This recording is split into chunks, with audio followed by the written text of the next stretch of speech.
Bonjour, je m'appelle Plume, je suis praticienne de médecine traditionnelle chinoise et beaucoup de personnes se demandent ce qu'est la médecine chinoise. Donc aujourd'hui, je vais essayer le plus succinctement possible de vous résumer à peu près ce qu'est la médecine chinoise, donc comment ça fonctionne, quels sont les outils, comment travaille un praticien en médecine chinoise, tout ça.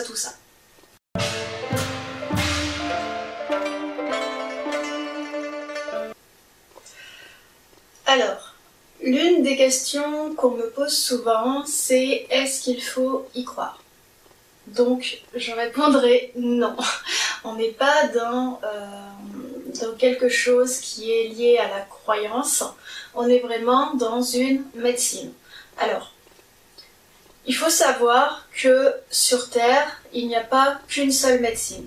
Donc je sais, c'est un peu compliqué pour nous occidentaux à comprendre ça parce que on a en tête que la médecine occidentale, hein, donc tout le monde pense que la médecine occidentale est la seule médecine de référence et qui existe sur Terre.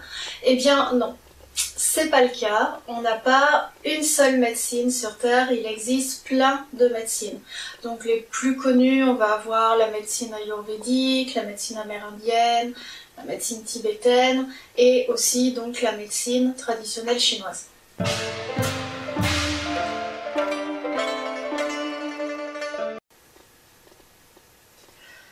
Alors, chaque civilisation, au fur et à mesure de son histoire, a développé sa propre vision de la médecine, avec sa vision de la vie, de la mort, de la santé, de la maladie. Chaque médecine a ses propres outils de diagnostic qui ne vont pas être les mêmes, donc d'une médecine à une autre.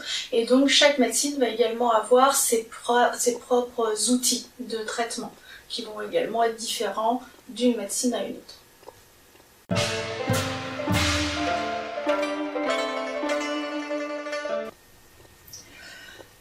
Toutes ces médecines sont dites traditionnelles puisqu'elles ont traversé le temps, elles ont traversé les âges et elles reposent aujourd'hui encore sur des concepts qui étaient valables à l'époque et qui sont toujours valables maintenant.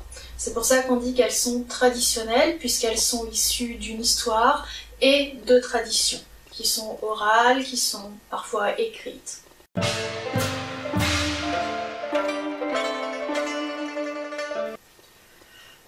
Nous n'avons donc pas une seule médecine sur Terre, mais des médecines, des ethnomédecines, on peut appeler ethnomédecines puisqu'elles sont issues de peuples, de cultures, et la médecine chinoise en fait partie.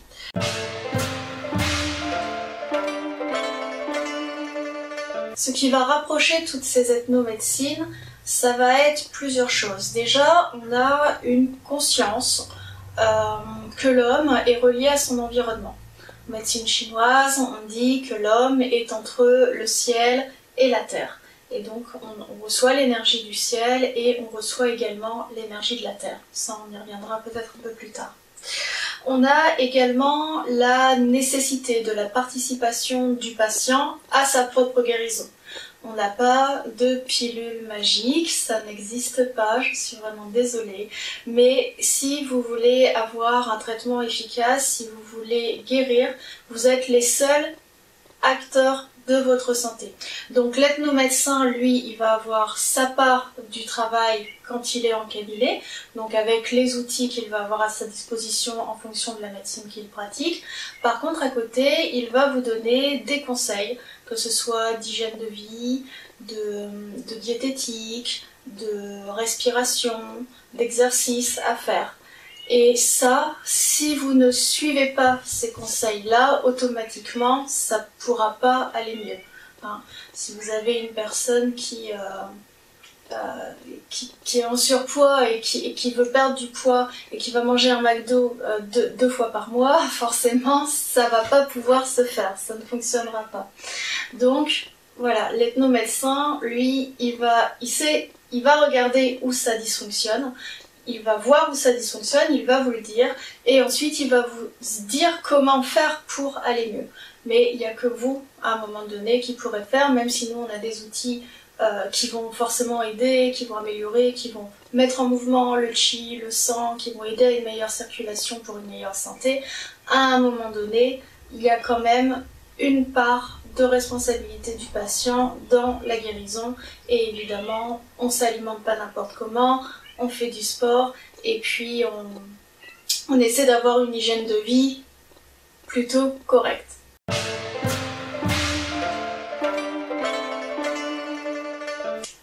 Alors, les ethnomédecines vont également avoir une vision multidimensionnelle de l'être humain, c'est-à-dire qu'on va regarder pas que le corps et pas que une partie du corps, on va regarder déjà le corps dans son ensemble, ensuite on va prendre en compte l'aspect psychologique, l'aspect émotionnel, l'aspect énergétique et puis aussi l'aspect spirituel. Après voilà, ça va dépendre aussi des médecines et des différentes manières de pratiquer.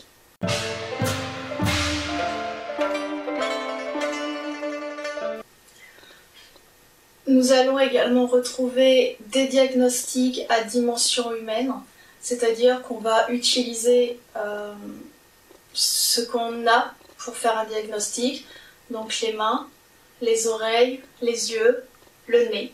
On va faire un examen qui va être palpatoire, auditif, on va écouter comment la personne parle, on va écouter le souffle, on va sentir si elle a de l'énergie, peu d'énergie, on va regarder également, on va regarder le teint, le visage, voir si elle est rouge, si elle est pâle, on va avoir des indications comme ça qui vont être différentes. Donc ça, dans toutes les ethnomédecines, on a vraiment des diagnostics qui sont à échelle humaine.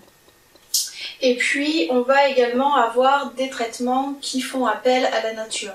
Donc là, en médecine chinoise, on va avoir toute la pharmacopée, donc avec les plantes, et dans toutes les autres cultures, vous allez retrouver également, dans toutes les autres ethnomédecines, des traitements à base de plantes.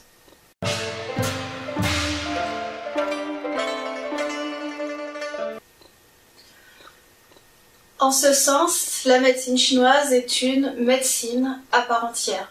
Ce n'est ni une thérapie, ni une méthode, c'est vraiment un système médical complet.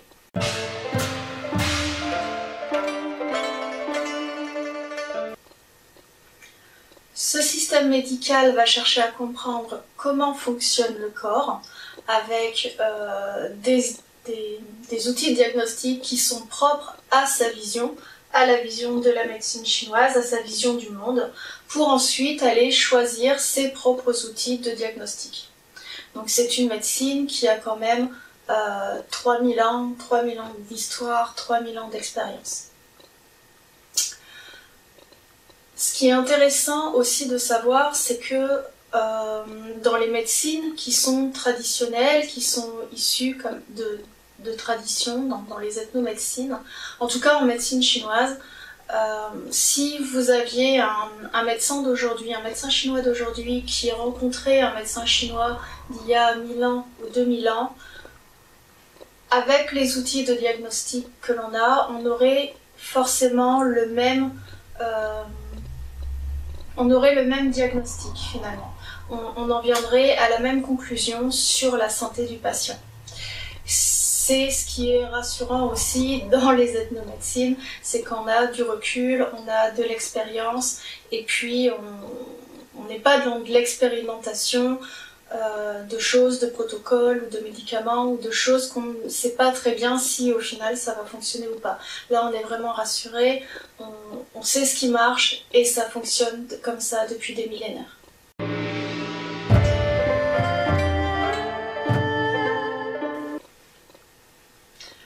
J'espère que cette petite vidéo vous aura aidé à mieux comprendre la médecine chinoise, à mieux comprendre les principes de base, comment ça fonctionne, comment on soigne.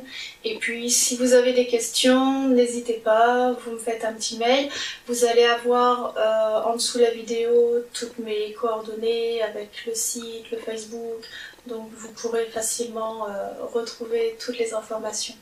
Alors, c'est la première vidéo d'une série, donc je vais faire d'autres séries, d'autres vidéos sur des sujets divers, donc notamment avec des conseils santé, donc toujours liés à la médecine chinoise forcément, puisque c'est mon métier. Et donc il y a d'autres vidéos qui vont arriver, ouais, avec des conseils santé, sur parfois même des pathologies, des maladies, des choses comme ça.